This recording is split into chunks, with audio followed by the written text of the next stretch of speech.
buhay o kabiguan, ng ligaya o lungkot. Kaya marapat lamang na tanggapin si Jesus bilang tagapagligtas at Panginoon. At matapos yun ay panariwain ang katapatan at paglapit sa Kanya bawat araw o day by day. Ang day by day ay naglalayong umalalay sa pang-araw-araw na pamumuhay.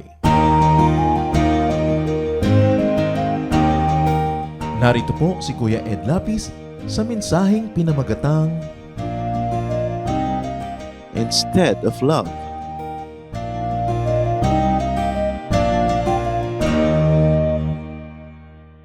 First John 4:8, God is love, and anyone who doesn't love others has never known Him.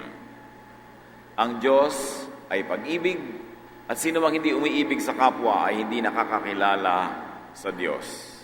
Ang ating pag-aaral, pinamagatang Instead of Love, sa halip na pag-ibig.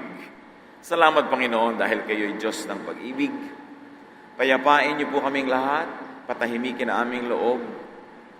Turuan niyo kami, Panginoon, na manahimik sa inyong presensya, makinig sa inyong pangangaral. Patawarin niyo kami sa aming mga kasalanan, linisin kami, at ngayon paging dapating maakay niyo tungo sa buhay na mas tama, mas maliwanag, mas matuwid. Kayo ang mangusap, turuan niyo po kami, dinadakila namin kayo, pinupuri, sa ngalan ng iyong anak na si Jesus. Amen. Instead of love. Luke 4:14. Jesus returned to Galilee with the power of the Spirit. News about him spread everywhere. He taught in the Jewish meeting places, and everyone praised him. Ang Panginoong Jesus ay nagsisimula ng kanyang ministeryo. He was Spirit-led and Spirit-empowered, and everyone was pleased. Nagsisimula ang kanyang public ministry, pangangaral at pagtuturo, mahalagang bahagi ng kanyang ministeryo sa lupa. Verse 16 and 17, Jesus went back to Nazareth, where he had been brought up, and as usual, he went to the meeting place on the Sabbath. When he stood up to read from the scriptures, he was given the book of Isaiah, the prophet. Pag-uwi ni Jesus sa kanyang bayan na nilakihan, Nazareth, ay agad-agad siyang tumuloy sa bahay dalanginan, sa bahay pulungan para sa mga panalangin, sa sinagoga, at binigyan siya ng mababasa mula sa book ni Isaiah. Kaugalian ng mga Hudyo noon na magkita-kita tuwing Sabbath, at merong magbabasa ng scripture at magpapaliwanag dito matapos ito ibasahin. So it was the Sabbath, supposed to be a holy day. It was supposed to be a holy book. Scripture was read, and prophecy was read. It was supposed to be a holy activity. Dapat punong-puno ng kabanalan yung araw na yon, mga gawain at isipin, dahil Sabbath, binabasa ang mga kasulatan, at ngayon ang mga propesiya ang siyang pagtutuunan ng pansin. He opened it and read, "The Lord's Spirit has come to me because He has chosen me to tell the good news to the poor." Tamang-tama na ang binasa ng Panginoon ay tungkol sa kanyang sarili. Nang sinasabi, ako ang pinili ng Diyos, ng Panginoon, para siyang magbalita ng mabuting balita sa mga dukha, sa mga kapuspalad. So, the lesson for the day was the good news. And then the Lord continued, "The Lord has sent me to announce freedom for prisoners, to give sight to the blind, to free everyone who suffers, and to say, this is the year the Lord has chosen." Sa pagpapatuloy ng Panginoon sa kanyang binabasa, tungkol sa kanyang sarili na nasa propesiya, ay sinabi niya na ako ang pinili upang mag-anunsyo ng kalayaan ng mga bilanggo, ng paningin sa mga bulag, at kalayaan at pagpapalaya sa lahat ng mga nagdurusa. Sabi, ito na ang panahon ng pagpapala. So the message was about freedom, sight, favor from God, prophecy about the Savior. Verse 20, Jesus closed the book, then handed it back to the man in charge and sat down. Everyone in the meeting place looked straight at Jesus. Matapos basahin ni Jesus at kanyang isinara, binulumbon ang nakabulumbong kasulatan, ang lahat ng matay nakapako sa kanya at nag-aabang kung ano ang kanyang paliwanag sa kanyang mga binasa. So everyone was attentive and expectant. Then Jesus said to them, "What you have just heard me read has come true today." All the people started talking about Jesus and were amazed at the wonderful things he said. They kept on asking, "Isn't he Joseph's son?" Napakalaki ng statement na binitawan ni Jesus matapos niyang bulumbunin ang kasulatan. Hindi naman mga libro yun nun mga nakaroll yung mga papel. Sabi niya, ang karirinig nyo lang na binasa ko, ngayon ding araw na ito ay natupad na. Sa makatuwid, natupad na dumating na ang pinili ng Ama sa Langit upang maging tagapagligtas, upang magdala ng magandang balita sa mga dukha, magpalaya sa mga bilanggo, at dumating na ang simula ng panahon ng pagpapala. The time of the gospel, the good news has come. At manghang-mangha ang mga nakinig. There was excitement, amazement, wonder. Verse 23 and so on. Jesus answered, "You will certainly want to tell me this saying, 'Doctor, first make yourself well.' You will tell me to do the same things here in my own hometown that you heard I did in Capernaum. But you can be sure that no prophets are liked by the people of their own hometown." Parang binusa ng malamig na tubig ang nag-aalab na damdamin ng mga tao sa kanilang pananabik kung ano ang sasabihin ni Jesus dahil ang isinunod niya, sigurado sasabihin niya sa akin, "Doktor, pagalingin mo sarili mo." At sigurado, hihingan niyo ko ng kung ano-anong mga patunay na ako ang anak ng Diyos, na ako ang tagapagligtas at hihilingin niyo sa aking maghimala. Tulad ng mga nadinig niyong ginawa kong himala sa Capernaum. Pero itong isang bagay na tiyak, walang propeta ang naiibigan, ginugusto at tinatanggap ng sarili niyang bayang nilakihan. It was an honest appraisal and statement, but the bitterness of its reality would not be lost on the hearers. At dinagdagan pa ni Jesus. Verses 25 and 26. Once during the time of Elijah, there was no rain for 3.5 years. And people everywhere were starving. There were many widows in Israel, but Elijah was sent only to a widow in the town of Zarephath, near the city of Sidon. Ang unang-unang public statement ni Jesus matapos niyang sinabing dumating na ang ipinangakong panahon, ang ipinangakong tagapagligtas ay, sinabi niya, sigurado hindi niyo ako tatanggapin. At sabi niya, alam niyo ba, nung panahon ng propetang si Elias, 3.5 taon na walang ulan, nagkaroon ng tagtuyot, taggutom. Gutom ang lahat ng tao sa Israel at napakaraming biyuda sa Israel ang nangailangan ng tulong. Pero si Elijah, ipinadala ng Diyos sa isang balo na hindi Israelita, isang Gentile, sa bayan ng Zarephath na malapit sa lungsod ng Sidon. Masakit sa tenga, pero totoo ang sinabi ni Jesus. Ang mga Israelita na nasanay, naturuan, na memorya nila na sila ang bayang pinili at itinangi ng Diyos, na sila ang bayan at anak ng Diyos, na sila ang favored ng Diyos, ang unang-unang ipinamukha ni Jesus sa kanyang kauna-unahang public statement matapos niya sabihin siya ang isinugo ng Ama at dumating na ang panahon ng pagpapalaya, ang una niyang sinabi ay, hindi naman kayo ganon ka-espesyal. Jesus' first teaching after declaring that He was the sent one of God, that He was filled with the Spirit, that the year of the Lord's favor has come, was to say that Israel was not really that special. Jesus gives a most unexpected, unflattering, and ego-deflating message. Israel was not that favored by God. Walang umaasa na itong unang maririnig sa tagapagligtas, sa Mesiyas na darating. Akala nila sila'y palalayain mula sa Roman rule. Akala nila lalo sila babantog, itatangi, pasisikatin. Pero ang sabi ni Jesus kauna-unahan, sa dinami-rami ng balo dito sa Israel, wala ni isang pinagpala ng Diyos. Nung panahon ng taggutom, ang pinagpala isang balong tagalabas, isang Gentile, taga-Zarephath. Hindi kayo ganon kapaborito ng Diyos tulad ng inyong inaakala. At dinagdagan pa niya sa verse 27,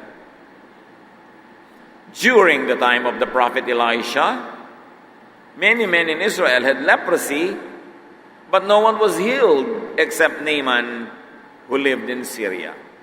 Dalawang dakilang propeta, pinakadakilang propeta ng Old Testament, si Elijah at si Elisha.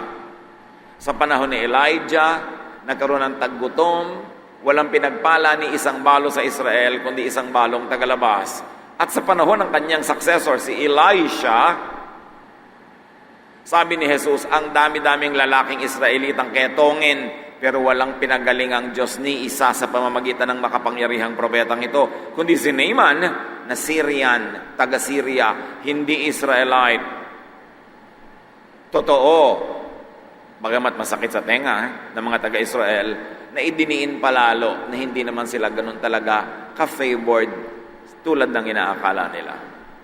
Another example, another proof, another challenge to Israel's favored status. Ganun pala. Sabi, darating na ang kalayaan ng mga prisoners, darating na ang comfort ng mga nahihirapan, but the recipient of God's favor crossed lines. They crossed gender lines. Isang babaeng balo, isang lalaking may ketong. They crossed economic and social lines. Isang mahirap na babaeng balo, isang mayamang lalaking may ketong. They crossed borders. Sa Sidon at pagkatapos sa Syria. At hindi lang yon, they crossed ethnical lines. Ang pagpapala ay hindi nabigay sa mga Israelita, kundi sa mga tagalabas. Kung ating sasariwain ang binasa natin, sabi niya, He opened and read it. He has chosen me to tell the good news to the poor. Good news to the poor, yun pala yung poor included and meant the Gentiles. Not only the poor Israelites, but the poor Gentiles. It also included women and men, not only men. It included the rich and the poor, the powerful and the weak. At yun pala yung blessed are the poor in spirit. Yung mga napag-iwanan ng mga pagpapala, yung mga nilait-lait, dinusta, ipinwera ng Israel, pagpapalain pala ng Diyos pagdating ng kanyang Messiah.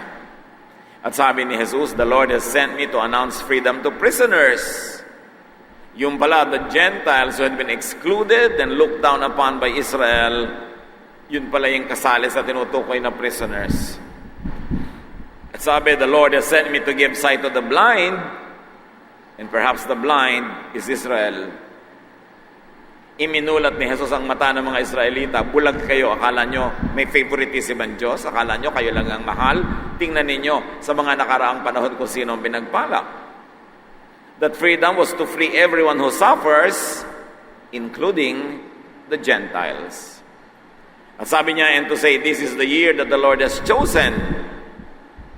Favor was for everyone, not for Israel alone. That was the unmistakable first public message of Jesus after He declared Himself to be the one sent by God, filled by the Spirit to set people free. Ano mangyayari sa excitement ng mga Israelitang nakikinig sa kanyang mensahe? Mga relihiyoso, mga panatikong mga relihiyoso, verse 28. When the people in the meeting place heard Jesus say this, they became so angry that they got up and threw him out of town. They dragged him to the edge of the cliff on which the town was built because they wanted to throw him down from there. Mula sa banal na gawain, banal na pagbasa ng mga salita, banal na mga asal at itsura, dahil sila yung mga relihiyosong merong malalim, masidhing pananampalataya sa kanilang paniniwala, nung may marinig sila na hindi sang-ayon sa kanilang inaasahan, ang kabanalan ay naging biglang kalupitan. Nagalit sila, nag-alimpuyo ang galit sa kanilang puso, kinaladkad nila si Jesus palabas ng sinagoga hanggang doon sa may gilid ng bangin at ihuhulog nila siya sa bangin para siya ipatayin. Yun ang ginagawa ng mga relihiyosong bulag sa kanilang paniniwala. There is a very thin line between holiness and sinfulness, between love and hate, when one is religiously fanatic. So from a holy activity to anger, to rage, violence, and to murder. Although they did not succeed because Jesus disappeared from there. Misguided religion could turn people into haters. At kahit saan ngayon sa balat ng lupa, anumang relihiyon, pagka ang mga umaanib dito ay binulag ng brainwashing, pinapaniwalang sila lang ang tama, at ang lahat ng hindi nila kapanalig ay mali, napakadali sa kanilang gumawa ng kalapastanganan, karahasan, kasamaan, sa ngalan ng Diyos, na kanilang sinasabing sinusunod at pinaniniwalaan. Misguided religious belief and fervor could lead to brainwashed thinking. Napakadali na ang pulpito ng anumang relihiyon ay maging brainwashing machine. Pagka ang tao ay nakikinig sa iisa lang, walang ibang pinapakinggan, bawal makinig sa iba, napakadali na pakitirin ang kanyang utak. Misguided religious belief and fervor could lead to intellectual bankruptcy. Hindi na nag-iisip. It could lead to spiritual blindness. Sila lang ang tama, lahat ay mali, lahat ay satanic. And therefore, it leads to selective holiness, selective kindness, and selective hatred. Pinipili lang ang mamahalin, yung kapanalig, at pinipili lang ang kamumuhian, yung hindi kapanalig. Kaya galit na galit si Jesus sa mga religious leaders of His time. And those were Jewish religious leaders, not pagan religious leaders even. Matthew 23:24, sabi ni Jesus, "You blind leaders, you strain out a small fly but swallow a camel." Mga bulag kayo, sabi ni Jesus. Sinasala nyo pa ang iinumin ninyo para matanggal ang maliliit na mga insekto? Pero kayang-kaya nyong lulunin ang buong buo ang isang kamelyo. May mga hindi kayo magawa in the name of religion. Hindi pwedeng marumi ang kamay, marumi ang paa, hindi pwedeng kainin ito at kainin yon. Pero kayang-kaya nyong mamuhi, kayang-kaya nyong pumatay, kayang-kaya nyong manira, manakit ng kapwa, lalo't di nyo kapanalig. Sabi kayo mga bulag, di nyo malulun ng kaprasong insekto, pero mas malalaki pa rin ang nalululod ninyo dahil kayo bulag. You become majors in minors, and you become specialists in non-essentials. Ano mang uri ng relihiyon, ano mang brand, pagka ang mga mananampalataya ay wala nang ibang pinapakinggan kundi isang tinig lang, bawal makinig sa iba, pakitid ng pakitid ang utak, nangyayari yan. May mga Kristiyano pa na nabalita na sa takot ng babahiran ng sanlibutan ng kanilang mga anak, at ito yung nangyari sa Amerika, ay pinag-homeschooling na lang. Sila na lang yung teacher, wala nang iba. E di lumit ang utak ng mga bata. Tapos ikinukulong nila, pinaparusahan sa ngalan ng Diyos. Napakaraming pagkakamali na pwedeng gawin ng tao sa ngalan ng relihiyon. At ang kasaysayan ng lahat ng kabihasnan ay punong-puno ng mga religious wars. Wars of hatred, wars of violence in the name of God. Alam natin na may nangyayaring pagbabaluktot doon dahil ang Diyos ay hindi makakapayag sa ganong mga uri ng karahasan. Intense religiosity could blind people. Pag ang pinanggagalingan na lang ng laman ng utak ay relihiyon, wala nang iba. Ang lahat ng edukasyon ay relihiyon lang, wala nang iba. You will create robots. Luke 6:39. Jesus said, "Can one blind person lead another blind person? Won't they both fall into a ditch?" Ano nga naman ang mangyayari kung ang bulag ay siyang aakay sa kapwa bulag? Kapwa lang sila mabubulid, mahuhulog. Misguided religious belief and fervor could lead to extremism. Yung exaggerated dedication to one's belief, extreme behavior, total bawal of this, and total doing of this. Godliness means balance. Godliness does not mean imbalance. Ecclesiastes 7:18, whoever fears God will avoid all extremes. Kahit pa sa loob ng Christianity, hindi dapat yung extreme. Sobrang pagiging malinis na ayaw na makipag-usap sa marurumi. Sobrang kabanalan na ayaw nang mabuhay dito sa lupa. Sobrang dedication to some teachings na ipipilit mo na sa iba kahit hindi yun ang kanilang pananalig. Masyadong maraming Kristiyanong naglalagablab sa pananampalataya, nakakapasong katabi. Dapat may balance. Walang ganong ginawa si Jesus. Jesus was liked by everyone, even the sinners and the drunkards and the tax collectors, kasi hindi siya judgmental, hindi siya extremist. Ang may ayaw lang kay Jesus, yung extremist Pharisees, yung mga relihiyoso, na napakakitid ng kanilang pananaw sa pagiging makadiyos. Na kumbaga sa kalsada, may guhit na makitid na puti sa gitna, doon lang sila dumadaan kahit ang lapad-lapad ng kalsada. Nililimitahan ang buhay, nililimitahan ang kaligayahan, nililimitahan ang kabaitan dahil akala nila ang kabanalan ay napakakitid na daan.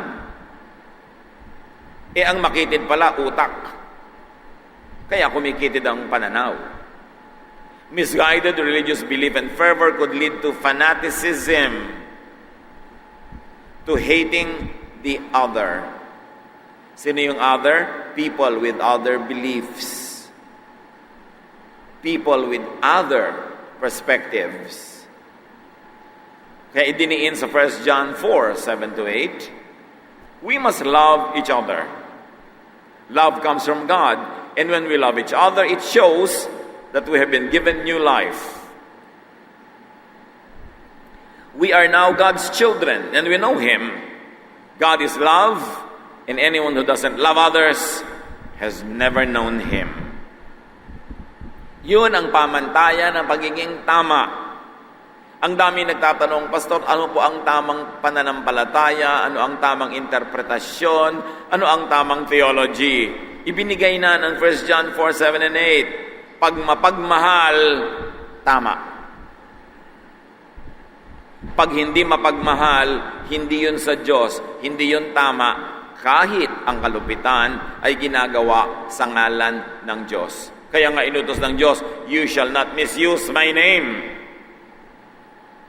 Huwag niyong gagamitin sa mali ang aking pangalan. Huwag niyong gagamitin ang aking pangalan sa pagpatay, sa pagpakikaaway, sa paninirampuri, sa panlalapastangan ng kapwa, sa panghihiya, sa pambibisto at panguusig sa mga akala mo'y may mga makasalanan.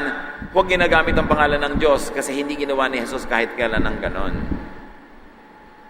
Misguided religious belief and fervor could lead to dehumanization. Maraming tao nawawala ang pagkatao, ang pagiging tao pag naging relihiyoso.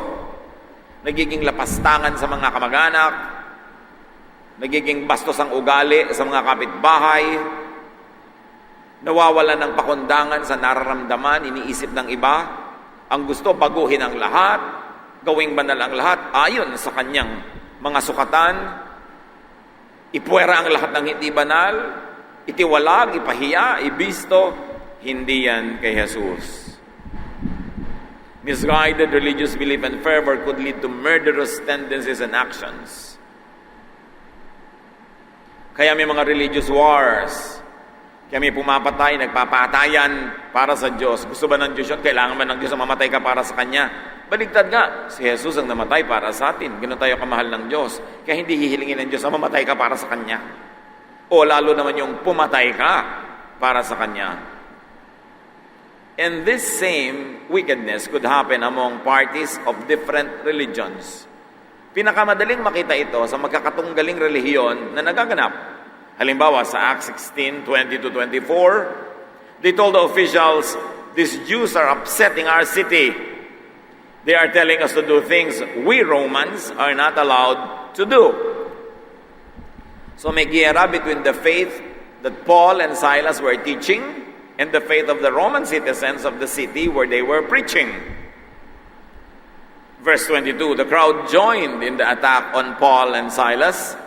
Then the officials tore the clothes off the two men and ordered them to be beaten with a whip. After they had been badly beaten, they were put in jail, and the jailer was told to guard them carefully. The jailer did as he was told. He put them deep inside the jail and chained their feet to heavy blocks of wood.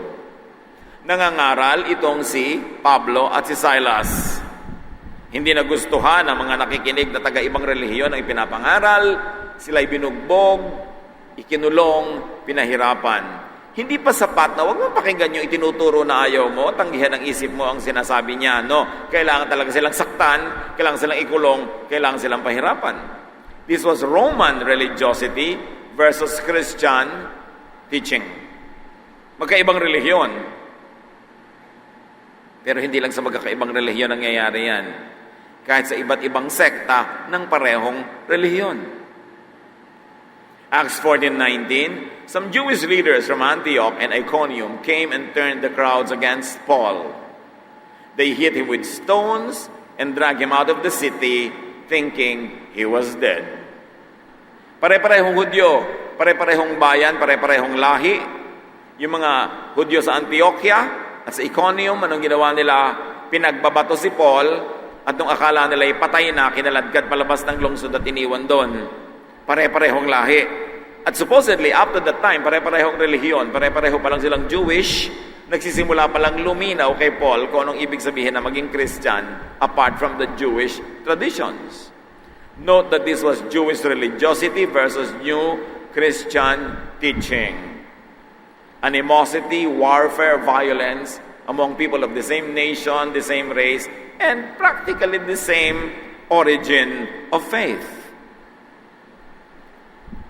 Sa kanila lamang nangyayari yun? No. Religious violence happens also, although in less violent forms. Less violent fanaticism within a general, identical or similar religion could present itself as strong or extreme sectarianism. Hindi lang Roman religion versus Christian religion, hindi lang Jews versus Jewish Christians, nangyayari rin Christians against Christians na iba-ibang sekta. Awayan, siraan, agawan ng members. It happens in forms of sectarianism, of congregationalism, or doctrinism.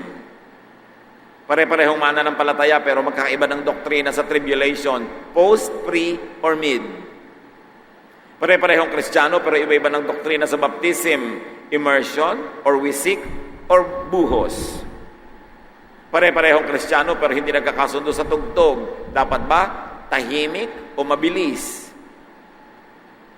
This means hating, fighting, destroying people of the same religion who have variant takes on doctrine under the same God. Christian versus Christian, halimbawa, like Paul and Peter. Magkagalit yung dalawang yan sa maraming issue. Kaya nung minsan sa harap ng lahat, hiniya ni Pablo si Pedro at ipinagmalaki pa niya. Galatians 2:11. When Peter came to Antioch, Paul says, I told him face to face that he was wrong in front of everybody. Anong awayan dyan? Grace-based versus law and works-based Christian teachings. Ang bangayan ni Pablo at ni Pedro ay tungkol sa nawawala ba ang kaligtasan o hindi? Grace lang ba talaga o works?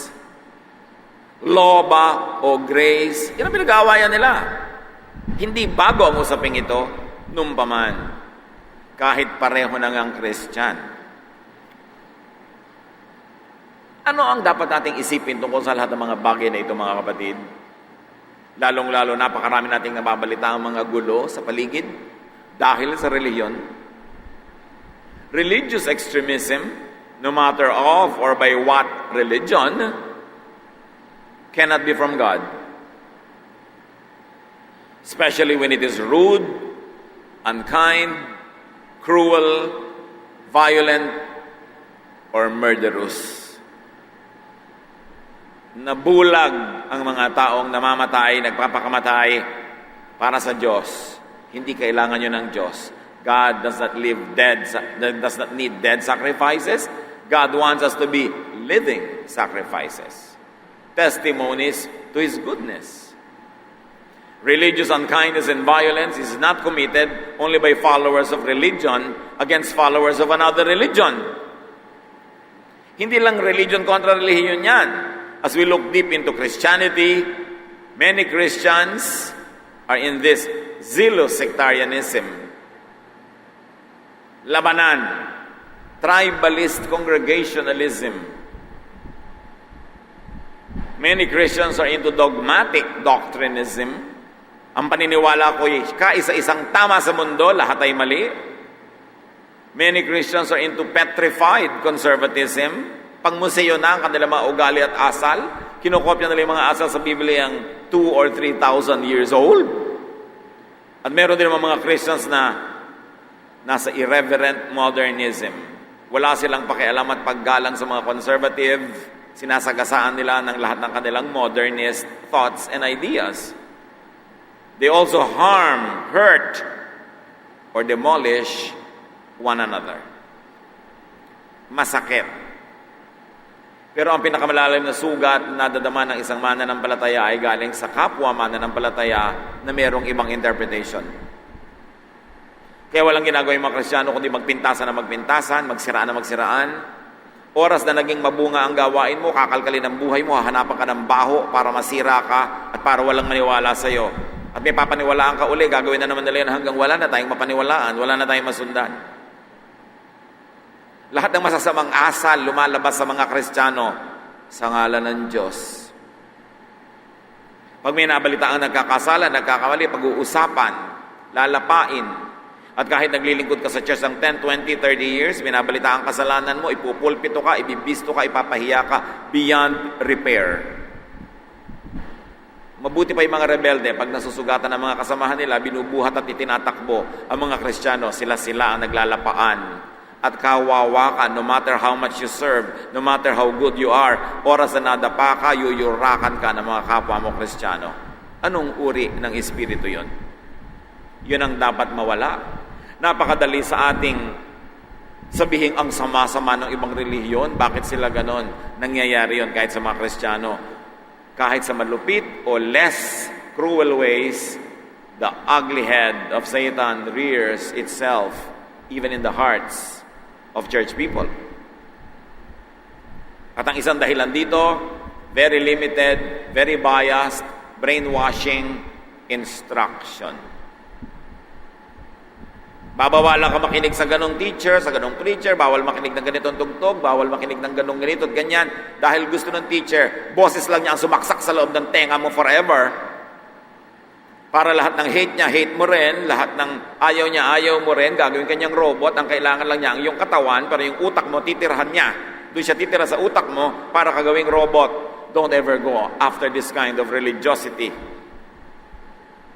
religious instruction and practice, when devoid of liberal education, of secular practicality, when it is devoid of democratic discourse, when it is without personal liberties, and when it shuns internal criticism, when it is no balance, and when it is dogmatic and ultra-conservative, could only produce religious zealots, fanatics, armies, and religious wars. Pag ang espiritualidad ay walang balanse, walang feeding from others, walang ibang punto de vistang naririnig, ang malilikha ay mga bulag na tagasunod at gagawin silang mga kawal sa walang katapusang digmaan ng mga relihiyon. Religious people turn spirituality into warfare. Meanwhile, Jesus taught love and peace. But many Christians after Jesus, within the church, promoted militant and aggressive warfare. Matapos si Jesus ay umakyat sa langit, ang mga naiwan niya mga disipulo ay umimbento na naman ang sari-saring mga katuruan na ngayon, pati ang pagdarasal, warfare. Pati ang mga prayer people, prayer warriors. Really? Talagang kailangan laging war? We are always conditioned to be warlike, to be violent.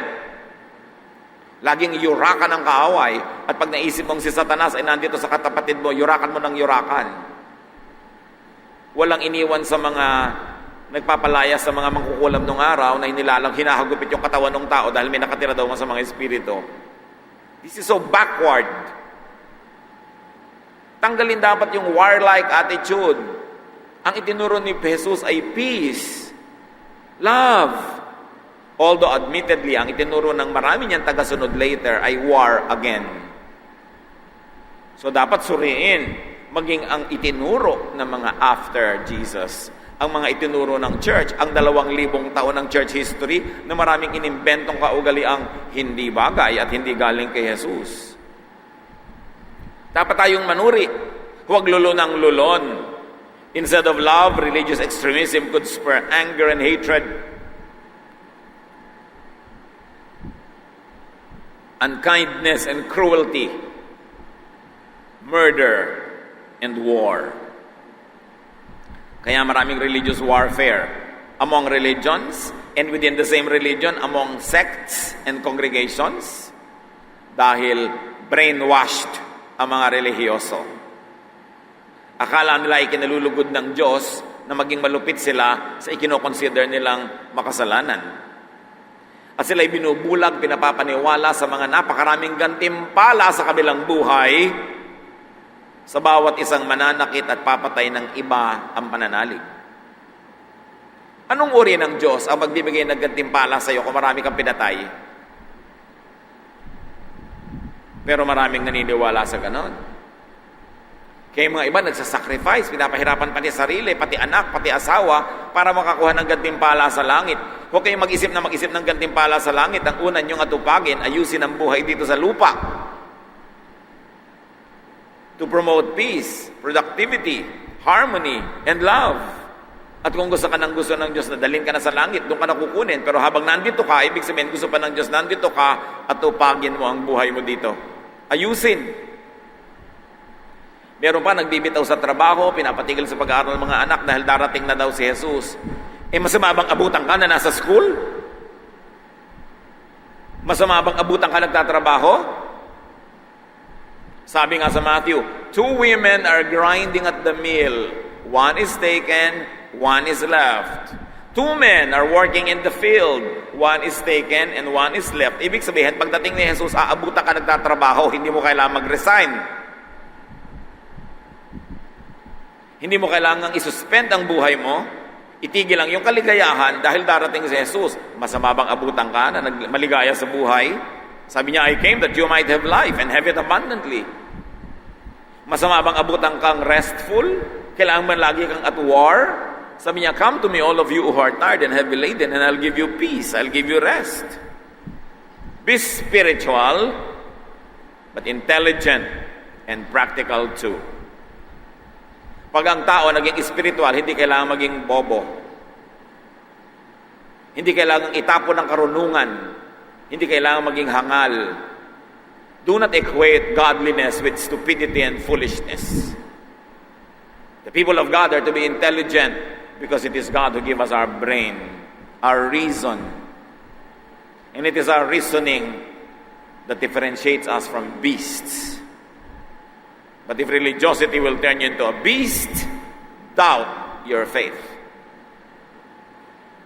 1 Corinthians 14:15, what should I do then? Sabi ni Paul, I will pray with my spirit, but I will pray with my mind also. I will sing praise with my spirit, but I will sing praise with the mind also. Anong tinutukoy niya dito? Hindi ko mo nananalig ka sa Diyos, hindi ka na mag-iisip. Hindi ka puro, I'm led by the Spirit, I'm led by the Spirit. Kung isang guni-guni mo lang yun, akala mo Spirit. Mananaginip ka, babangungutin ka dahil hindi ka naligo, akala mo kinausap ka ng Diyos. Ang dami-dami nagpapakahangal pag naging relihiyoso.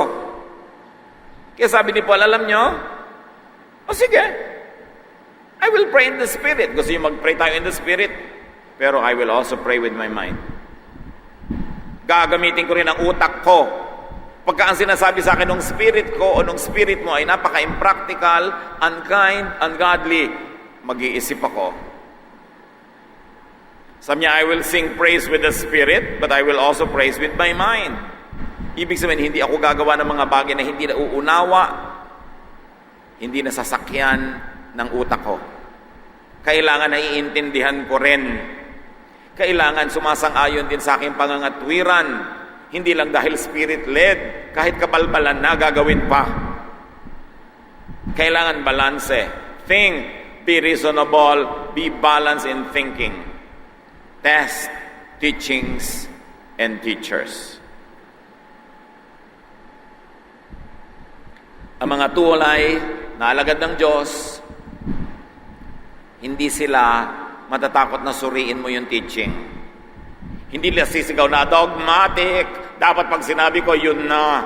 Yun ang may mga itinatago. The deception of Satan does not want to be tested, does not want to be contested, does not want to be shed light on. But truth will always prevail. It needs no apologists. Kailangan ng tao na nunuri. Hindi ko mo sinabi ng religious leader, bulag na bulag mo susundin. Kailangan mag-isip ka, kasi Diyos ang may bigay ng utak. So beware of spiritual and heavenly rewards for zealotry, for fanaticism and narrow-mindedness. 1 John 4:1. Don't believe everyone who claims to have the Spirit of God. Test them all to find out if they really do come from God. Many false prophets have already gone out into the world. Where will you find false prophets? Some of them outside the church, but most of them in the church. Dahil saan ba sila may gustong dayain? Dito sa mga relihiyoso. Kaya kahit sa church, lalo bago kayo, hindi ko may katabi kayo dyan, dasal ng dasal, papautangin nyo na. Hindi ko meron kayong kasama sa inyong Bible study group, biglang pagtitiwalaan mo na, makikipag-partner ka na sa negosyo, tapos maba 1, 2, 3 ka, sasabihin mo sa pastor, bakit po yung isang brother dinaya ako? Ba't ka nagpadaya? The wolves will be among sheep. Ang mga huwad ay hahalo sa mga totoo. Kaya kahit ka mapagtiwala, mapayapa, maibigin, may part of you that will always test the Spirit. There is a part of you that will always use your intellect. Huwag kang padaya. Maraming gustong manggancho, mang 1, 2, 3, sumasali sa church. They immerse themselves in ministry. They ingratiate themselves, nagpapa-cute, nagpapa-pogi points. Mga 1, 2 taon na nagpapadama, sing lingkod ng lingkod, attend ng attend, para sa isang attack na pinaghahandaan nila. So mag-ingat-ingat kayo. Be innocent as doves, sabi ni Jesus, but be wise as serpents. Hindi ko man naging relihiyoso ka, tinapon mo yung utak mo. Kailangan nanunuri. And avoid and reject extremes and extremism. Hindi lang yung pagpatay ang extremism. Yung sister, 40 days tayo mag-fast, gayahin natin si Jesus. Extremism na yata yan, ha? Baka ang kasunod niya, crucifixion, mag-isa ka na lang. Tama na sa akin yung 1 or 2 days. Gusto mong 40, mag-isa ka dyan. Alam mo, meron akong vision from God na ganitong gagawin natin. Ikaw ang tutulong sa akin. Ako pala papatulungin ng Diyos, ba't hindi ibinigay sa akin ng vision? Sa'yo lang. Hayaan mo, aantayin kong ibigay din sa akin ng Diyos yung vision bago ako pauto sa'yo. May vision ka pala, idadamay mo ako. Kung gusto ako ng Diyos madamay sa vision na yan, like Joseph, papatulugin niya ako at siya mismo ang magbibigay sa akin ng guidance through the dream. Hindi sa pag-nanag mo, kate-text mo, hindi sa mga private message mo. Diyos dapat na magsabi sa akin, hindi ikaw. Huwag kayo nagpapadaya sa mga ganyan. Kaya marami mga Kristiyano, mga bigo, duguan, nagtatampo pa sa Diyos. Kasi itinapon ng utak nung pumasok sa church. No, pagpapasok kayo sa church, lalo kayo magsuot ng magandang utak. Because the truth of God will be more appreciated by the intelligent and the discerning. Ecclesiastes 7:18, whoever fears God will avoid all extremes. So apply the best and the highest test, love. Pag may ipinapagawa sa'yo, ang tanong mo agad, loving ba yan? John 30:35, by this everyone will know that you are my disciples if you love one another. May mga minorities sa church, sa country, may mga iba ang pananalig, may mga iba ang behavior. Papatayin mo dahil iba sila, loving ba yan?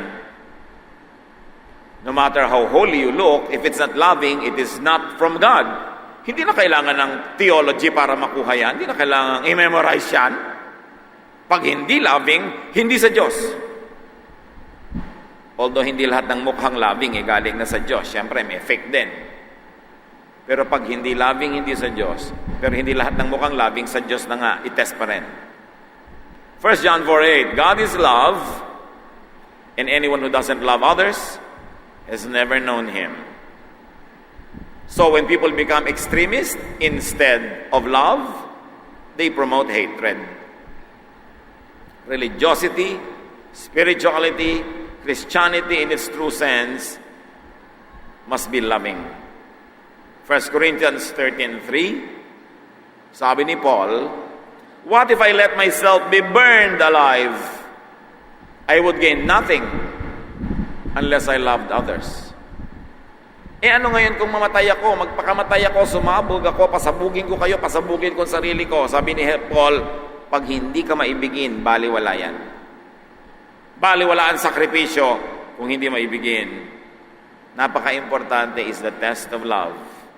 Let your spirituality, your religiosity, your Christianity make you lovers of God and of fellow men.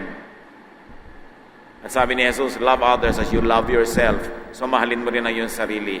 Yun ang tunay na katuruan ni Jesus. Not needless sacrifice, but to have peace, to love and be loved. This is the good news. This is the message of the Son of God. Ama namin, salamat po na mahal nyo kami sa kabila ng lahat. Buksan nyo ang aming mata. Huwag kaming pabulag. Huwag kaming pabingi sa mga gustong kumontrol sa utak namin. Teach us to be intelligent believers and teach us to be discerning. Lagi naming hanapin yung love sa iba, love ng iba, at love namin para sa aming kapwa. Pagbulay-bulayan natin itong mga kapatid, isipin. Hilingin sa Diyos na bigyan tayo ng very practical and powerful personal applications, lalo sa panahon na ito ng gulo, na sa ngalan ng Diyos, sa ngalan ng relihiyon, maraming kalupitan at kasamaan ang nagaganap. Dear God, teach us to be agents of peace, to be agents of love. Be with the Lord in silent reflection.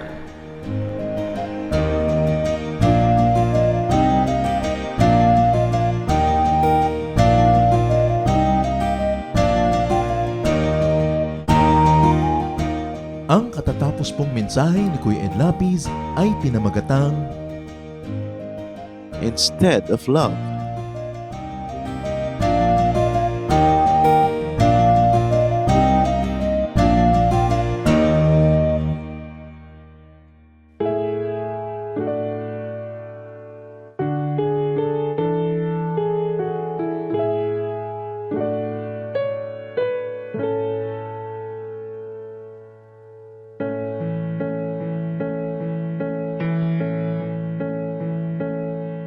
Kung aking marinig, banayad mong tinig, paligid may dilim, sa pag-asa'y hitik. At kung sa panahon ba ng kasiyahan, walang pagkalimot, dalay pasalamat. Alay ko ay papuri, damhin mo pagsamba, ang pag-ibig mo sa'kin walang hanggan.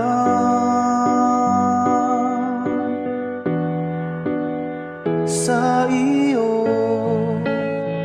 kabutihan, buhay ay nakamtan.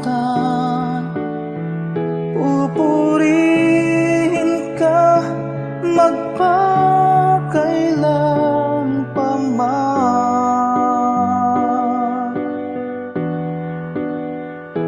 aking Diyos.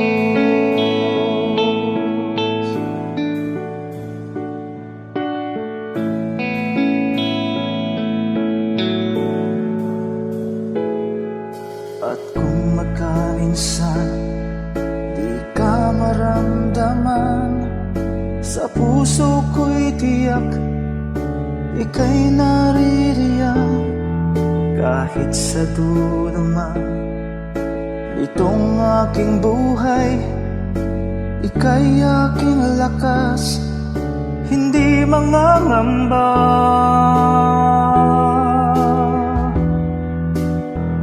Alay ko ay papuri, damhin mo pagsamba, ang pag-ibig mo sa'kin walang hanggan. Sa iyo kabutihan, buhay ay nakamtan. Pupurihin ka magpakailan pa man,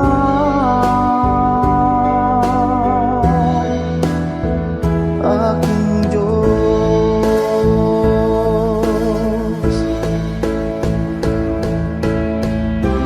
Bawat yugto sa aking buhay,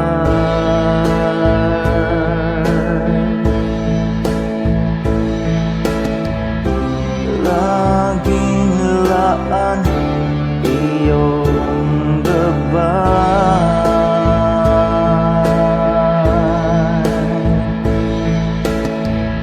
Sa piling mo may tagumpay.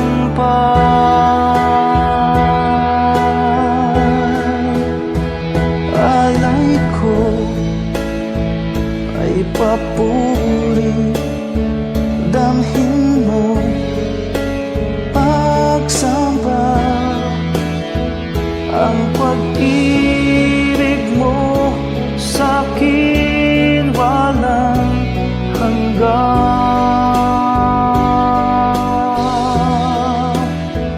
sa iyong kabutihan, buhay ay nakamtan. Pupurihin ka magpakailan pa man.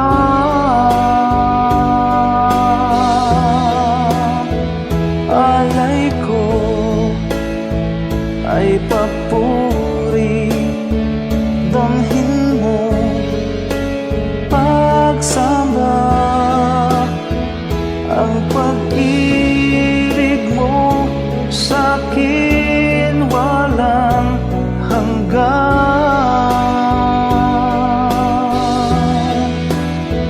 Sa iyong kabutihan, ang buhay ay nakamtan. Pupurihin ka magpakailan pa man.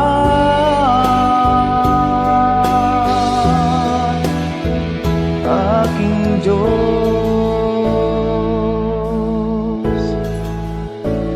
aking Diyos,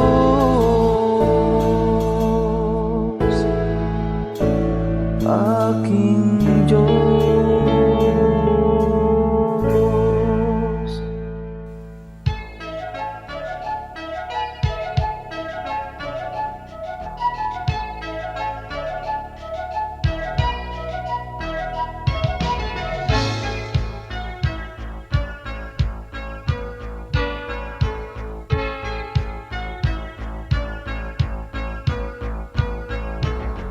Ang nais mo'y kakalakan, kay Jesus matatagpuan. Kagalakan di magmamaliw, ngayon at magpakailanman. Kahit sa kabila man ang iyong pagtulusan, kung siya ang kasama ay kayang magsaya. Kagalakan ng puso ay makakantang pag si Kristo sa buhay. Ang iyong paglingkuran kay ganda ng mundo, kung malalaman mo na siya'y laging nagmamahal sa'yo.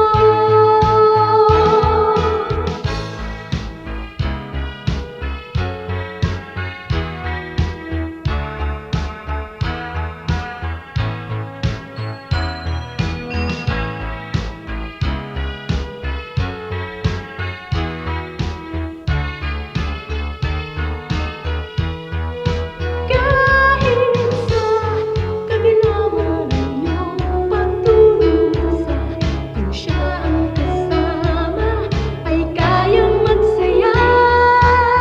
Kagalakan ng puso ay makakamtan pag si Kristo sa buhay.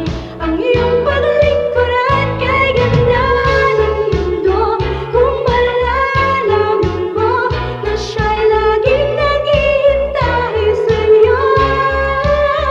Kay ganda ng mundo, kung malalaman mo na siya'y laging nagmamahal sa'yo.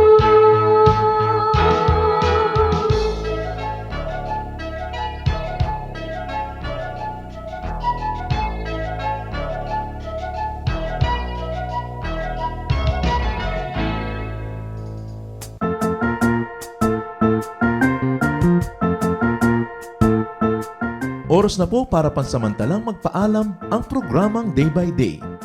Tayo po'y magsama-sama tuwing ika-6 hanggang ika-7 ng umaga, araw-araw. Magandang umaga po at mabuhay ang Panginoong Hesus!